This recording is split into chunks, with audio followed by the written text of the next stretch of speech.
Hello, I'm sick. Matter of fact, I'm so sick that my hair looks to be shorter than it was yesterday. And I'm pissed. But Transformers. So yesterday I watched Transformers 1 and I gotta say, pretty good. I do have some gripes about it, but I'll say that later in the video. Now it's time to talk about what makes the movie good. First and foremost, the IP. Transformers, you can't go around with robots fighting, you know what I'm saying? Unfortunately for me, I haven't read any of the comics. I've only watched the Michael Bay movies and the other ones, the live action ones, that weren't by Michael Bay. I don't know who else directed them, but yeah, not all of them were Michael Bay is what I'm trying to say. So unfortunately for me, any sort of cameos from the comics and stuff, and Transformers you've never seen before in the previous films and stuff, I would never have gotten them, you know what I'm saying? Any Easter eggs for comic book fans, I have no idea. That probably would have made the film 10 times better if you actually read the comics. I did get some of them because I watched all the live action movies. I also played some of the video games back in the day, which was pretty sick. Now I gotta say, this was action packed to the brim. The action scenes were incredible and there's a whole lot of them. One thing I love in general is unorthodox fighting, and Transformers is known for that. They're giant robots that can turn into cars or planes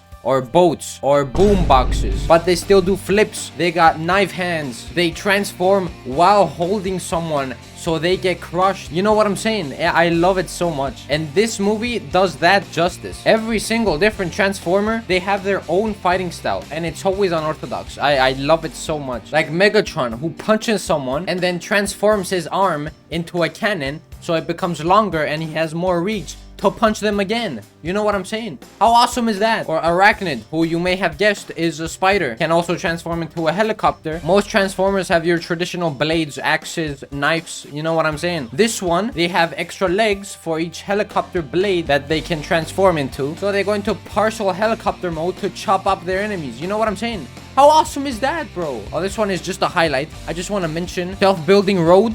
Insane. When are we gonna get that update in real life? You can go anywhere you want because your car makes its own road, bro, or any public transport of sort. By the way, I'm pissed because all the memes. Darkwing. Oh, my finger can transform. Guess which one? Oh, take it.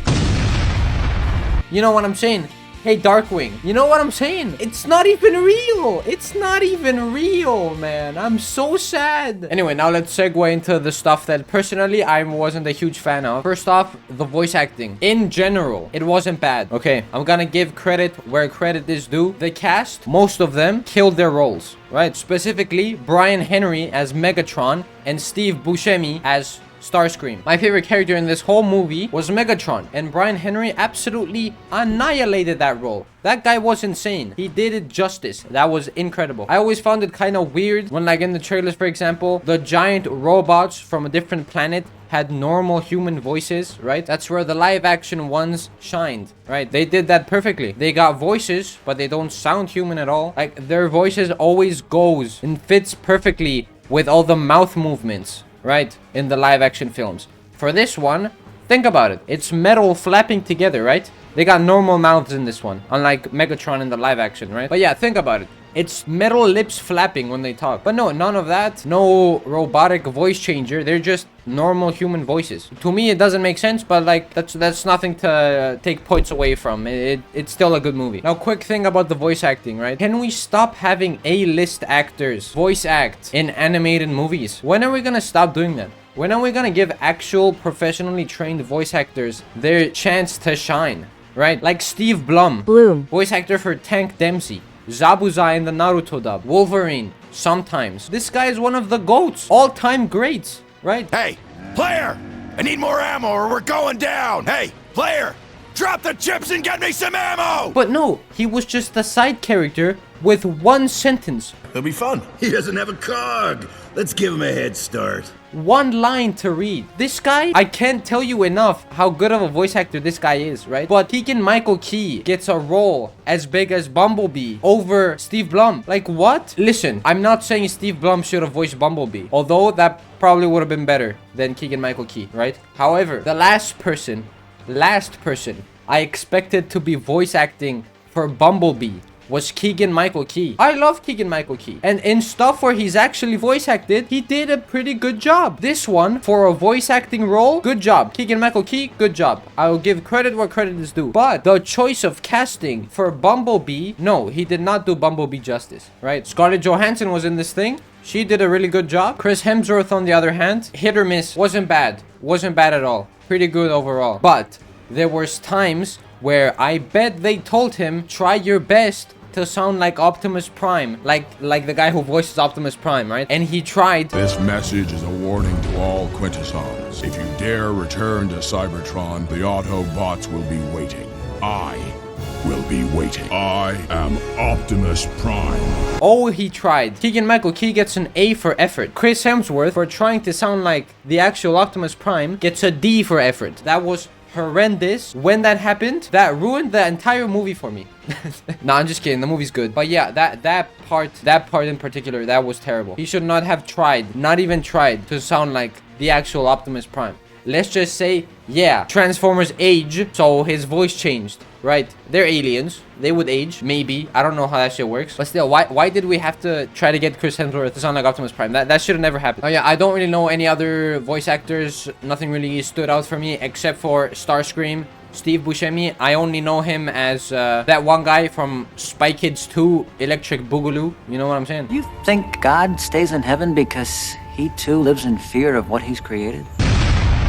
That's not what the movie's called, but yeah, anyway. He did great. A star to Steve Buscemi. Good job. Moving on. We're gonna get into spoilers now. So this is your spoiler warning. If you haven't watched the movie and you want to watch it, go watch it now. The writing in this movie and the plot. One of the most predictable things. Legit, from the first 5 minutes of this movie, I could tell from start to finish exactly how this movie was going to pan out. This same script has been written a million times over. Ancestors were strong and wise. Teenager tries to find out what they were on about. King of the castle is lying to the citizens so he can live as a king. Teenager goes on an adventure with group of teenagers to find out what the ancestors were all about. Upon finding the ancestor, they get powers. Ring any bells? They fight evil king. One of the teenagers in the group turns evil. Ring any bells?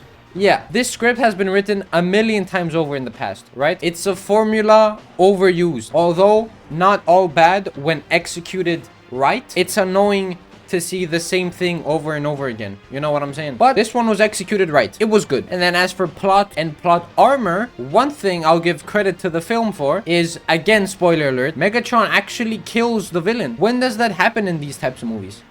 Almost never. They always beat him and then, oh, if we kill him, then we'll be just like him. So let's not kill him and imprison him or something. We're better than this.